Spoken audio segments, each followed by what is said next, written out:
al profeta de aquel tiempo. Y Natán le dijo: anda y haz todo lo que esté en tu corazón, porque Jehová está contigo. Que Dios bendiga su palabra en esta tarde. Bueno, por medio de leer esta historia, el Señor administraba mi corazón. De alguna manera me hablaba el Señor, y por medio de esta palabra podía yo, en esta historia bíblica, en estos pocos versos y un poco más adelante, el Señor me enseñaba algo que es Él. Me enseñaba una esencia de su carácter. No es un atributo, pero es algo de Él que te lleva a adorarle. Porque es verdad que muchas veces pasamos por aquí y predicamos la palabra, y predicamos del apóstol Pablo, aplicamos a la iglesia, pero en esta tarde, también palabra de Dios eso, pero en esta tarde el mensaje que os quiero traer yo es para ensalzar al Señor. Amén. Para ensalzar su nombre, es hablar de Él, de la persona maravillosa de Dios. Amén. Porque déjame decirte algo: si hay algún protagonista en nuestra vida, si hay un protagonista en esta historia, en la palabra, se llama Jesús. Amén. Se llama Jesús. Amén. Y para que me llegáis a entender y se os pueda dar a entender lo que os quiero transmitir, os voy a poner en contexto de la palabra. Parece ser que el rey David ya estaba, dice la palabra, que habitaba en su casa. O sea, el Señor le había dado reposo en el tema de las batallas, de la conquista. El Señor le había dado reposo en todo eso. Tenía territorio, había conquistado territorio, tenía dinero, estaba en todo su esplendor. Y dice la palabra de Dios que él tenía un pesar en su corazón, y era porque él habitaba en una casa de cedro, habitaba en una casa que tenía suelos de mármol, que tenía los techos tachonados, que tenía oro, que tenía plata su casa, que tenía de todo. Pero dice que la casa de Dios, o sea, la presencia de Dios, habitaba entre cortinas. Y dice que él tenía un pesar. Y es que déjame decirte algo: los enamorados de Dios tenemos pesar por la casa de Dios. Los enamorados de Dios tenemos carga por las cosas de Dios. No me digas que amas a Dios y te da igual su casa. No me digas que amas a Dios y te da igual las cosas de Dios. No. El que ama a Dios, déjame decirte que tiene el pesar en su corazón. Y dice que David tenía un pesar en su corazón. Tenía una carga porque él vivía en el esplendor y vía como la casa de Dios, como la presencia, el arca de Dios habitaba entre cortinas. Y dice que una noche, dice que siente este pesar y llama al profeta Natán. Lo llama y le dice: mira, Natán, tengo un sentir, tengo una carga en mi corazón, ya tengo los proyectos, tengo ya aquí los proyectos de cómo hacer un templo para el Señor. No puede ser que Dios habite en casa de oro, de plata, que tenga cedro, que tenga mármol, y el Señor esté habitando entre cortinas, y encima no de lujo, un telón por encima.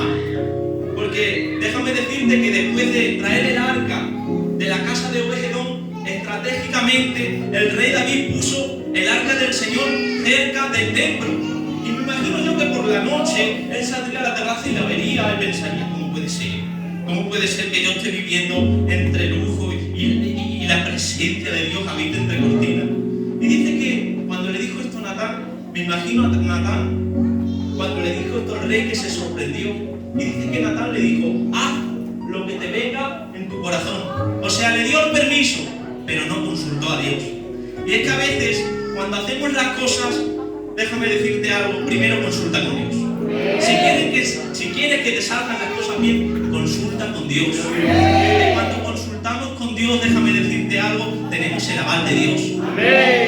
Y dice que le dijo esto a Natán, y Natán le dio el permiso. Y dice que Natán se fue. Y declara la Biblia que Natán se fue a su casa. Pero déjame imaginarme que esa noche, David en el palacio, cuando Natán le dio el permiso, no le había dado el permiso Dios, pero se lo había dado el profeta de aquel tiempo. Y me imagino a David en su templo, haciendo los proyectos, los planos, llamando a sus siervos y diciendo: a ver cuánto oro, cuánta plata tenemos, haciendo recuento de lo que tenía, llamando a los que saben edificar, a los arquitectos, a ver cómo hacemos este templo. Me imagino todo ilusionado, pero declara la Biblia que aconteció aquella noche, o sea, el versículo 4, que vino palabra de Jehová a Natán diciendo: ve y dile a mi siervo David, así ha dicho Jehová, tú me has de edificar casa en la que yo more. O sea, le había sentado mal al Señor que David había tomado esta visión de haber hecho este templo sin consultar con él. Le había sentado mal. Y dice que yo me imagino a Natán en su casa aquella noche, contento porque David había tenido un buen sentir. Se iba a acostar en su cama. Me imagino yo, había presentado los sueños, pero dice que le vino la voz de Dios y le dijo, dile a mi siervo David. ¿Quién se cree David? Podemos leer más abajo y lo vamos a deslumbrar así. ¿Qué se cree David para hacerme a mí un templo? ¿Qué se cree este hombre? ¿Qué se cree David para mí hacerme un templo? Dile a David que desde los tiempos antiguos, desde que salí del desierto con mi pueblo, lo declara la palabra, lo podéis leer, a nadie le he pedido que me haga un templo. He habitado entre cortinas y en tabernáculos, a nadie le pedí eso. Y además, Natán, dile a David, mi siervo, dile que yo fui el que le saqué de detrás de las ovejas, de detrás del redil de las ovejas. Díselo por si se lo ha olvidado. Porque déjame decirte, y aquí quiero administrarte, déjame decirte que si somos algo, es porque Él estuvo con nosotros. Es que a veces nos creemos, a veces se nos olvida, porque un día el Señor nos ha usado, porque una tarde el Señor nos ha bendecido. A veces nos creemos que es por nuestros méritos, pero déjame decirte algo, si somos algo, es porque Él estuvo a nuestro lado. Si tú estás aquí no es porque seas mexicano, porque seas buena persona, es porque Dios te llamó. Gloria a su nombre en esta tarde. Solo Él es el que hace que el grito de unos pocos hebreos derribe la muralla de Jericó. Solo Él es el que hace que el hueso de un asno se convierta en la espada más mortífera. Es Él el que hace que la piedra del arroyo coja la velocidad de un misil para derribar un gigante. Porque si somos algo es por Él, iglesia. Él es el que ha hecho todo. Si hacemos alguna hazaña, si hacemos algo bueno, es porque Él nos utiliza. Como decía antes, nada puede dar el hombre si no es recibido del cielo. Nada te vale poner la mejor compostura, las mejores formas. Si el Espíritu Santo no está contigo, déjame decirte, ni una mosca matas, ni una mosca mato. Necesitamos su presencia, dependemos de Él. Y en esta historia, el Señor me hablaba. El Señor me hablaba en esta historia. Me sorprendía, porque vemos cómo es el único rey en la historia que a los siervos los tiene en palacio, pero Él quiere vivir en una humilde cortina. Es el único rey que conozco y he visto que al siervo lo tiene en un palacio de oro y de lujo, pero Él sigue habitando, su presencia sigue habitando entre cortinas, en una humilde cortina. Y es que si algo me ha enseñado el Señor en esta historia, es que Él es grande y humilde. Tu Dios es grande y humilde, iglesia. ¿Cuántos creen esto? Pueden dar un aplauso al Señor en esta tarde.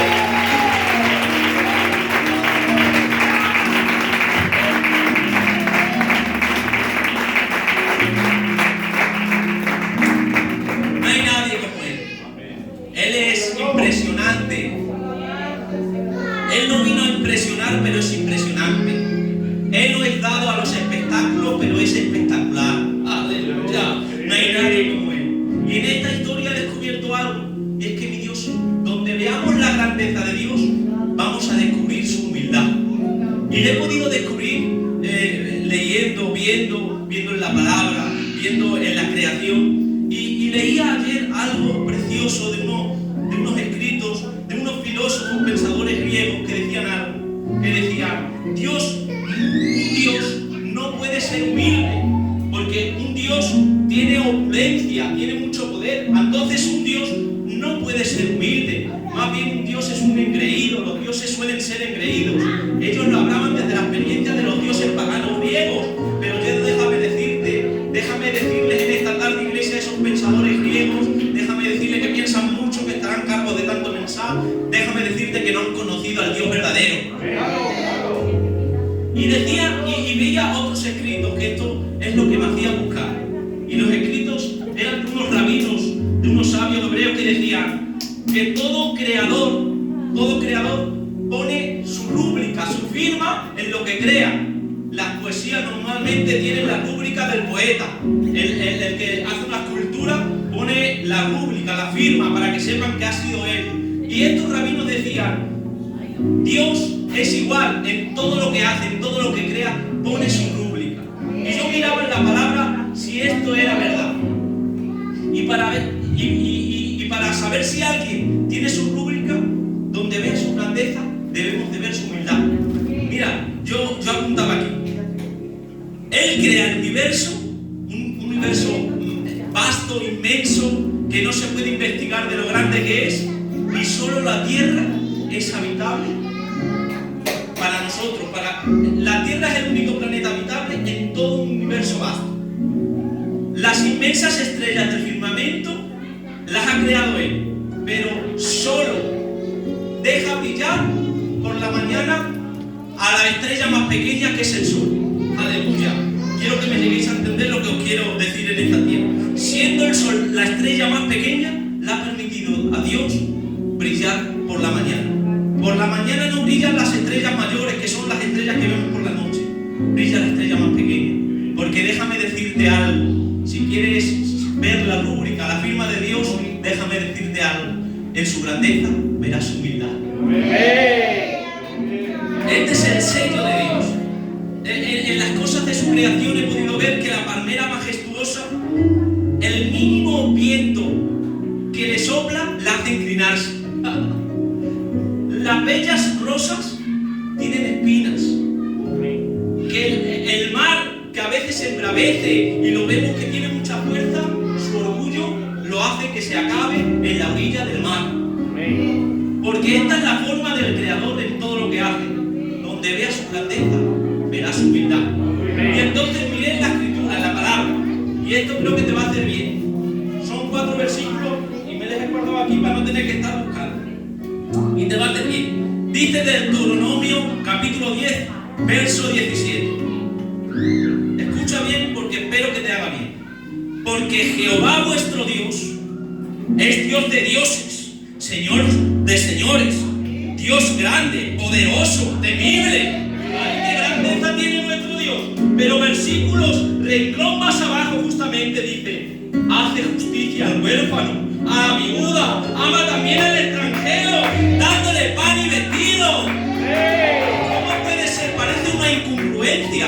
Está hablando de su grandeza, pero en el mismo versículo, un poquito más abajo, renglón seguido empieza a decir que ayuda al huérfano, que ayuda a la viuda. Es que donde veas su grandeza tienes que ver su humildad. Déjame decirte algo, tenemos un Dios increíble.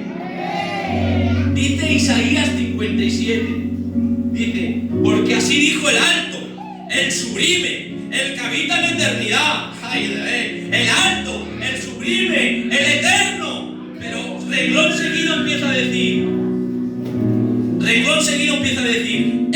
yo habito con el quebrantado y humilde de espíritu. Con el espíritu humilde para vivificar el corazón de los quebrantados. Está hablando de su grandeza, pero en su grandeza vamos a ver su humildad. Salmo 68, versículo 4.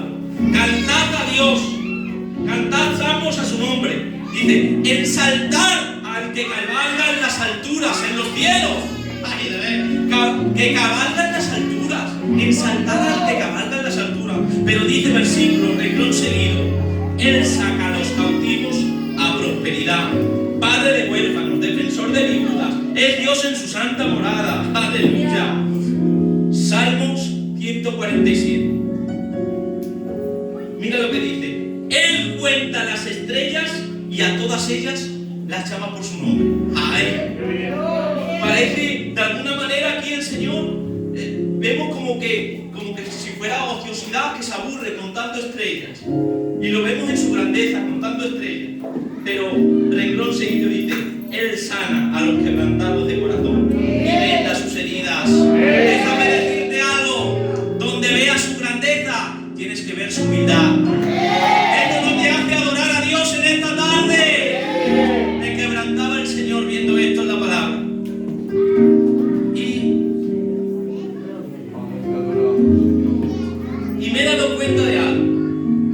es que Dios no es dado a espectáculos, pero es espectacular, como decía antes. Él no le gustan los espectáculos. A mí sí me gusta en los focos, que me vean, pero al Señor no le gustan los espectáculos. Mira, ¿saben cuándo salva a Sara del Egipcio? Declara la Biblia, de noche. Cuando alguien hace algo de noche, es porque no quiere que le alumbren los focos, es porque no quiere darse mucho a ver, porque déjame decirte algo, tu Dios es grande y humilde. ¿Saben cuándo creó el universo? Lo creó sin luz.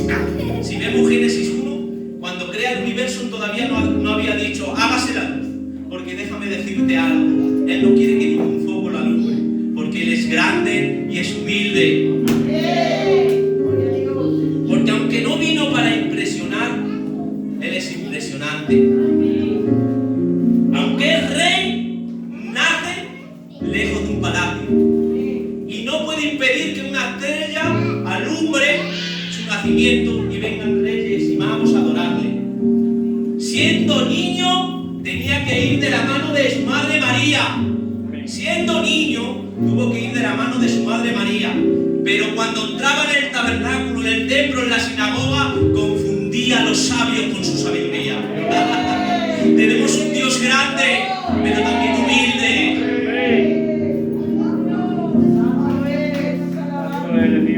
Empezó su ministerio transformando el agua en vino superior. Porque aunque no vino a impresionar, es impresionante. Antes de sanarlo, lo hablaba y lo tocaba. Porque tenía más necesidad el leproso que le tocara y le hablara que le sanara. Porque estaba apartado, estaba solo, lo que necesitaba es que alguien le escuchara. Y es que déjame decirte algo, tu Dios sabe por dónde estás pasando. Y tu Dios sabe atenderte, sabe por lo que estás pasando y sabe lo que necesitas. Y déjame decirte algo, Dios acude a tu necesidad. Dios está en medio de tu problema, yo lo creo. En Dios no hay fraude. En Dios no encontramos fraude. Bendito sea su nombre.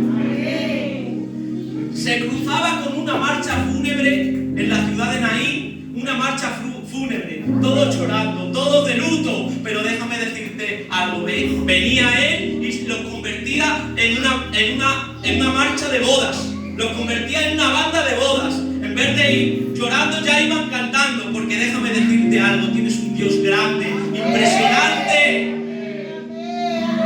Enamórate de este Dios tan grande que tienes.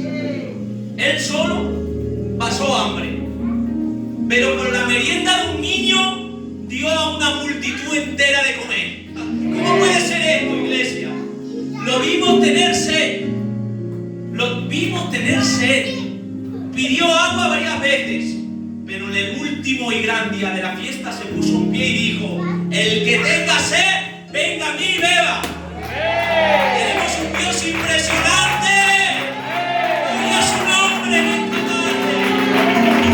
Ay, apasionate de Dios. Que Cristo viene. En este tiempo no podemos estar haciendo otra cosa sino Dios. No hay otra cosa como el Señor. Mi alma te alaba. Debimos cansarse. Muchas veces debimos cansarse. Sentarse porque estaba cansado, pero tenía una costumbre un poco rara, y es que por las noches caminaba por las aguas. Es que tu Dios es impresionante. Bendito sea su nombre en esta tarde. Yo tengo que ser con apunte porque tengo mala memoria conmigo.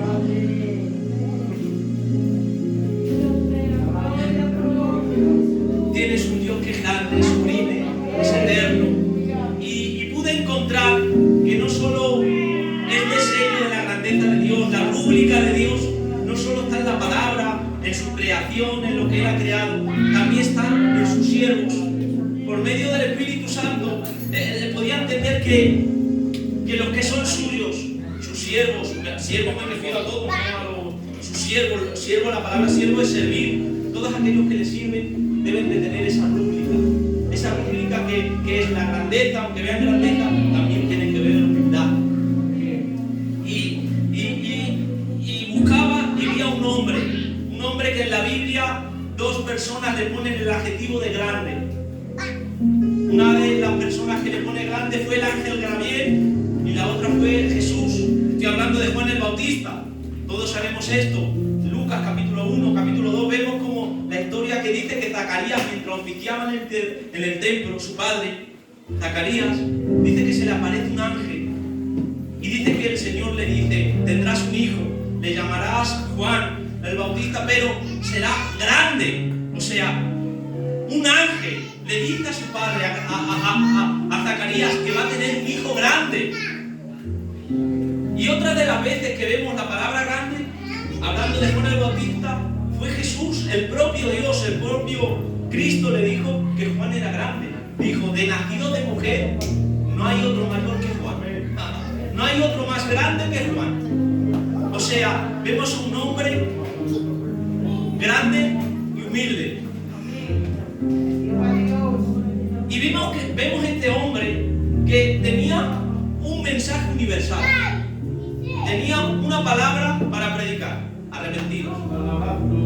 Al pueblo, arrepentiros. Al soldado, arrepentiros. Al publicano, arrepentido. Pero también vi al rey y le decía: arrepentido.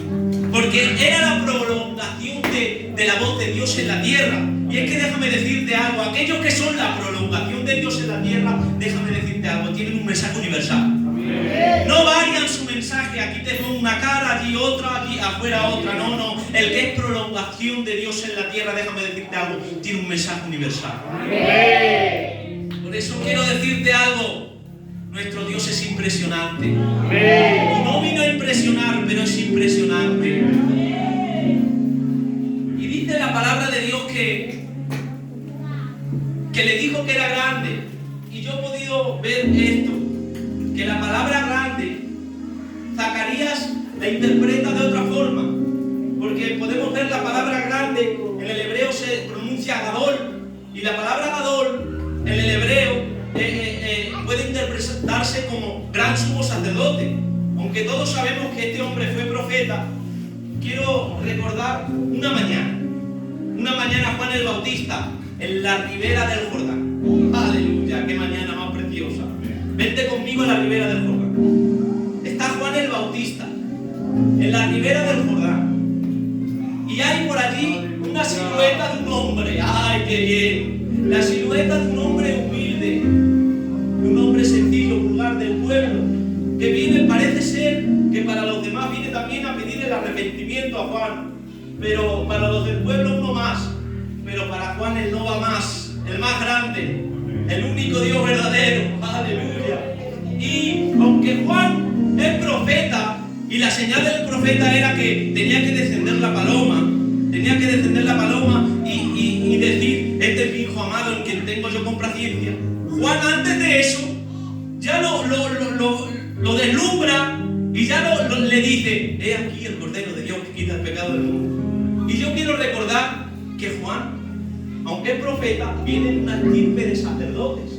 Y yo quiero recordar que a Zacarías fue encargado un niño. A Zacarías le fue encargado que criara a un niño que, me imagino yo, no sé, en vez de tener en su cuarto el cuadro, el poste de Aarón su abuelo, tendría el poste o el cuadro de Elías el profeta. En el estado de pasar el niño, en vez de tener la ley del Levítico, él tendría puesto: así dice Jehová de los cielos. Me imagino que Zacarías había interpretado que su hijo iba a ser el gran sumo sacerdote, pero veía que tiraba por lo profético. Y me imagino a Zacarías enseñando al niño de pequeño, porque él no sabía todavía qué iba a ser. Él sabía que iba a ser grande, pero no deslumbraba lo que iba a ser. Y me imagino de pequeño trayéndole un cordero. Me imagino de pequeño Zacarías trayendo un cordero y diciéndole: Juan, mírale bien las orejas, mírale bien las manos, empieza, sé escrupuloso con los corderos, tienes que examinarlos bien cuando oficies. Si alguna vez te toca oficiar, déjame decirte algo, que tienes que ser escrupuloso, que tienes que mirar bien, porque muchas veces ha ofrecido a Dios cosas que a Dios no le ha agradado. Sé escrupuloso, Juan, cuando tengas y examines un cordero, y a lo mejor el niño porque era pequeño. Me imagino yo a Juan que a lo mejor no estaba haciendo mucho caso a su padre porque él tiraba por lo profético. Pero ay, esa mañana en la ribera del Jordán, dice que empezó a examinar a ese cordero. ¡Qué gloria tiene ese cordero! Y dice que nada más que lo pudo deslumbrar por la ribera del Jordán, la palabra fue esta: ¡He aquí el Cordero de Dios que quita el pecado del mundo! No sé si tú me llegas a cantar en esta tarde. Tienes un Dios impresionante, tienes un Dios grande y poderoso. No hay nadie como Él, iglesia. Apuntaba aquí una frase y ponía: la humildad no es dar pena ni lástima. La humildad es que siendo tú grande, la gente que tienes alrededor no se sienta menospreciada. La humildad verdadera, que siendo rico puedas estar en compañía de pobres y esa compañía no se sientan menos que tú. Eso es la humildad. Por eso déjame decirte algo. Tienes un Dios grande y humilde. Tienes un Dios poderoso. Dijo mi Señor Jesús: aprended de mí. Lo decía mi hermano Silva y me quebrantaba porque me confirmaba. Yo venía inseguro. Y con lo que decía me confirmaba el Señor que era de Dios que dijera esto. Aprended de mí. O sea, no tengo, no soy. Le decía, aprended de mí. O sea, así decía que yo soy. Aprended de mí que soy manso, humilde de corazón. Amén. Si de alguien tenemos que fijarnos, aprender, si alguien es nuestro maestro, déjame decirte que ese se llama Jesús. Amén. Así que estas son las 4 palabras que tenía del Señor. Y con el permiso del pastor, los hermanos pueden inclinar tu